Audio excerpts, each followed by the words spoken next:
great for rising. Keep on churning till the butter comes. You know, why do other ethnic groups come to America and seem to do better than black people? That question has been asked forever. I remember hearing it when I was a little. Now I hear it that I'm not so little. Why do other ethnic groups come to America and seem to do better than black people? Let's listen to what Dr. King has to say, and I'll be back. Now that is another myth that still gets around. It is a kind of over-reliance on the bootstrap philosophy. And there are those who still feel that if the Negro is to rise out of poverty, if the Negro is to rise out of slum conditions, if he is to rise out of discrimination and segregation, he must do it all by himself. And so they say the Negro must lift himself by his own bootstraps. They never stop to realize that no other ethnic group has been a slave on American soil. The people who say this never stop to realize that the nation made the black man's color a stigma. But beyond this, they never stop to realize the debt that they owe a people who were kept in slavery 244 years. In 1863, the Negro was told that he was free as a result of the Emancipation Proclamation being signed by Abraham Lincoln. But he was not given any land to make that freedom meaningful. It was something like keeping a person in prison for a number of years and suddenly discovering that that person is not guilty of the crime for which he was convicted. And you just go up to him and say, now you're free. But you don't give him any bus fare to get to town. You don't give him any money to get some clothes to put on his back or to get on his feet again in life. Every code of jurisprudence would rise up against this. And yet this is the very thing that our nation did to the black man. It simply said you're free, and it left him there penniless, illiterate, not knowing what to do. And the irony of it all is that at the same time that the nation failed to do anything for the black man, through an act of Congress, it was giving away millions of acres of land in the West and the Midwest, which meant that it was willing to undergird its white peasants from Europe with an economic floor. But not only did it give the land, it built land-grant colleges to teach them how to farm. Not only that, it provided county agents to further their expertise in farming. Not only that, as the years unfolded, it provided low interest rates so that they could mechanize our farms. And to this day, thousands of these very persons are receiving millions of dollars in federal subsidies every year not to farm. And these are so often the very people who tell Negroes that they must lift themselves by their own bootstraps. It's all right to tell a man to lift himself by his own bootstraps, but it is a cruel jest to say to a bootless man that he ought to lift himself by his own bootstraps. We must come to see that the roots of racism are very deep in our country.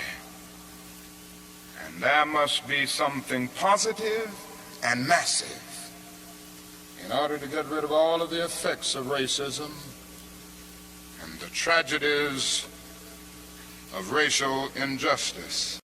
You heard what Dr. King said? He talked about these other groups that came to America. They weren't drugged over here, forced over here. They were never enslaved on the American soil.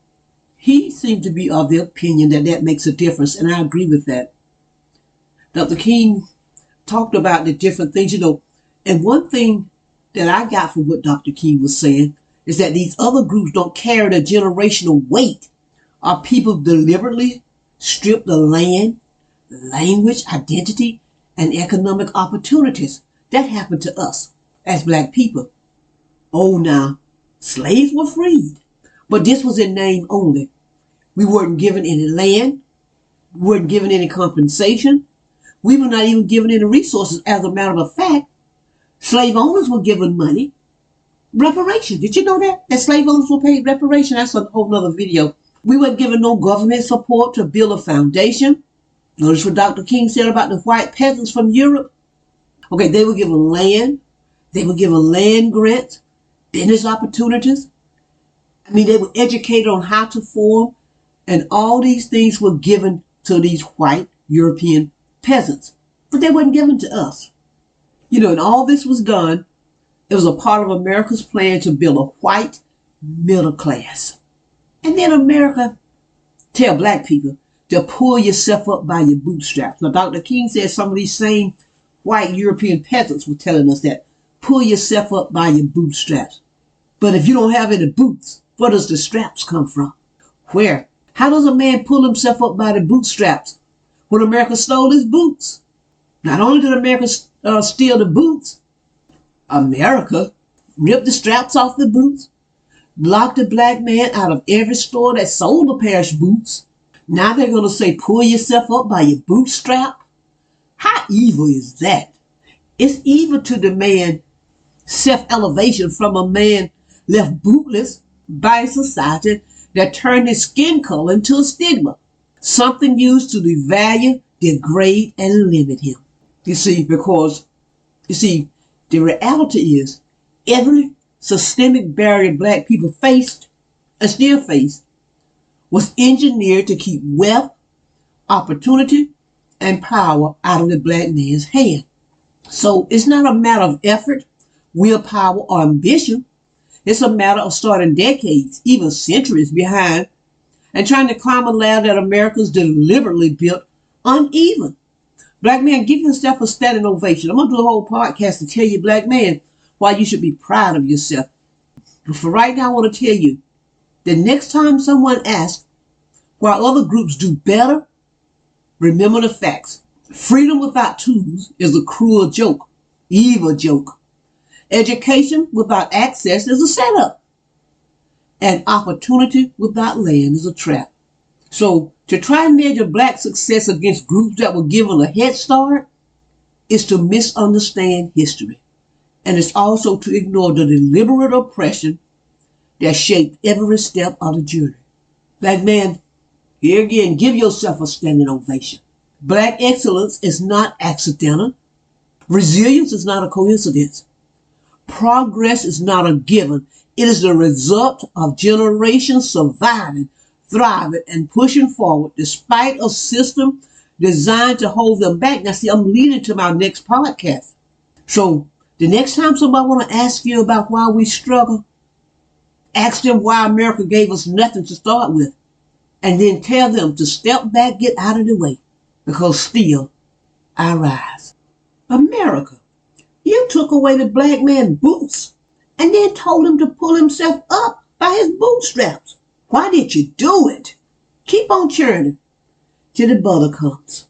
I'm Lily Bell. I'm just trying to create a dialogue. Talk back to me. Be encouraged. Subscribe, comment, like, and share.